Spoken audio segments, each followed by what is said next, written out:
BoxingScene.com live here with the great trainer Abel Sanchez. Abel, I didn't get a chance to speak to you on Saturday in Los Angeles, but what was your thoughts on Joe Joyce's performance? I thought Joe did exactly what we've been working on in the gym. I've always felt that these fights,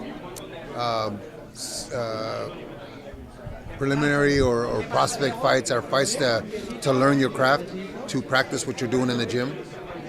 He did exactly what we've been working on in the gym. That hook that he hit Joe Hanks with, is a hook that we've been working on because he came to me with a real strange hook, more of an amateur, more of a European hook, and we've tried to change it, we tried to modify it, and he hit Joe with that perfect hook. There was no way Joe was going to get up. Now, what's your progression with a guy like him? Like he's already called out Luis Ortiz. Yeah, well, the unfortunate thing for him is he's 33 years old. We haven't got time to baby him, but he was also a silver medalist in the last Olympics, so yeah, the pedigree is there. He's probably one of the most decorated amateur heavyweights or super heavyweights in England ever. So we're going to take it fast. By the end of the year, maybe even the middle of the year, we'll be fighting for some kind of regional title. So he's going to be moved very fast. What were your thoughts on him calling out Luis Ortiz, and what would a fight like that mean for him? And what do you think about that? Well, as I said at the press conference, I think that a fight like that is 3 or 4 fights away. It's not the immediate fight, but I see no issue with him at about 10 fights, 11 fights fighting Luis Ortiz. I think that he stops Luis Ortiz. I think he's going to be a wrecking ball in the heavyweight division. He's going to be another George Foreman with a little more polish, but we look for him to move fast. What were your thoughts on the fight on Saturday between Fury and Wilder? You know, I did radio for BBC. And not because I was doing it for BBC, but I scored the fight 115-111 for Fury.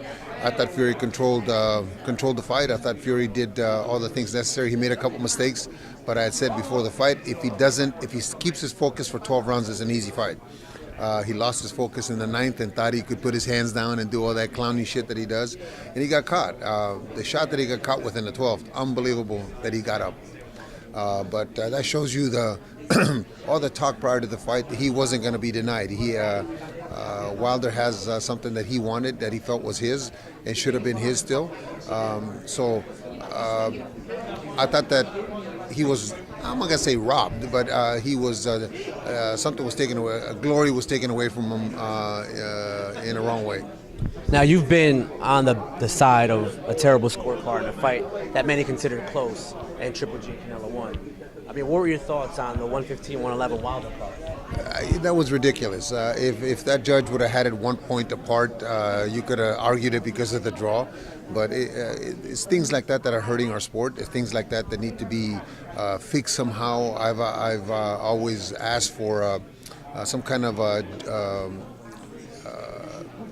judging the judges themselves, like they do for the other sports, like football and baseball. The best referees, best judges get to work the best events or the highest events. I think that they should be scored on a scale too. Every judge that does a fight, in that way you have, say, 50 judges, worldwide judges that are judged on a way that. On a number scale, so the better judges are going to work these kind of fights, because it's not only this fight, it's they ruin careers, they ruin futures, they ruin possible fights between better guys, two better guys. They ruin opportunities for the fans to get the best against the best, and it's unfair. Now, speaking in terms of, you know, the guy we know you for in Triple G, a lot of rumors out there about where he's going, specifically his next opponent. They're saying Callum Smith. I mean, what are your thoughts if that comes to fruition at 168? You know, in the second or third week of January, we're going to get together with Gennady and Tom and put all the things on the table with the attorneys, and put all the things on the table that Gennady's got coming up, and Gennady will make a decision. Gennady will make a decision based on what's best for Gennady, not what's best for any organization. That's what's best for Gennady's future in the next year and the year after. So I'm pretty sure that like I said, third week there'll be a press conference, and he will announce, and Tom will announce what's next for him. Hey, finally, before I let you go, I know that you guys got to go down. There's a fight here next weekend with a guy you know pretty well, Canelo Alvarez, Rocky Fielding. What were your thoughts on that? He's moving up 168. You know what? Rocky Fielding's a big dude. He's a foot taller than Canelo, I think, or something like that. But you know, it's a fight where he's moving up. He's challenging for the 68-pound title. He's trying to make history for himself. I hope it goes well. I hope that they give the kind of fight for the fans that the fans deserve. A lot of people are bad-mouthing the fight, but I think it's a fight that he's challenging a 168-pound guy. So I hope it goes well. I hope that the fight is good enough so that people don't complain about it. But that's good for him. You can see a Triple G Canelo 3 at 168. No, who knows? Who knows? Maybe that's why they're doing it. I don't know. But he has to get over fielding before we can even talk about Triple G3 at 68. But it's a good fight, man. It's a good fight for the fans. It's a good fight to challenge himself. It's all the way around. I think it's good for boxing that he continues to evolve.